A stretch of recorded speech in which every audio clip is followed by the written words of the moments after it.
Hello everyone, this is Sathi and welcome back to my another mini blog. আজ আমরা college থেকে একটা মেলায় গেছিলাম, যেটা আমাদের কলেজের একদম পাশেই হচ্ছিল। এখানে অনেক রকমেরই স্টল বসেছিল, যেরকম ধরো হ্যান্ডমেড চকলেট, জুয়েলারি, এরকম আরো অনেক কিছু। আর আমরা ওই দুপুরের দিকে গেছিলাম বলে একদমই ফাঁকা ছিল। আর এই ফ্লাওয়ার ভাসগুলোকে দেখছো কত সুন্দর না? তারপরে আমাদের এই পারফিউম গুলো চোখে পড়ে, যেখানে এই একটা ছোট পারফিউমের দামই 100 সামথিং বলছিল। এখানে বিভিন্ন জায়গার মানুষেরা অনেক রকমের সাজে এসেছিল, তো সেগুলোই আমরা একটু ঘুরে দেখছিলাম। আর এই মাঠে এরকম টাইমেই না বইমেলা শুরু হয়, তো আমি ভেবেছিলাম যে এটা বইমেলায় হয়তো হবে। মেলার এই হ্যান্ডমেড জিনিসগুলো দেখতে আমার বেশ ভালোই লাগে। যেমন ধরো এই দোকানটাতে সোনাঝুরি হাটে যে পোড়ামাটির জুয়েলারি গুলো পাওয়া যায়, সেরকমই কিছু বিক্রি হচ্ছিল।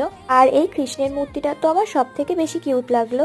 আজ না আমাদের একটাও ক্লাস ছিল না, তাই আমরা কলেজের এই পেছন গেটটা দিয়ে একটু মেলা ঘুরে আসলাম। আর এটা হলো আমাদের কলেজের ফ্রন্ট সাইডটা। সো দেখা হচ্ছে নেক্সট ভিডিওতে, বাই।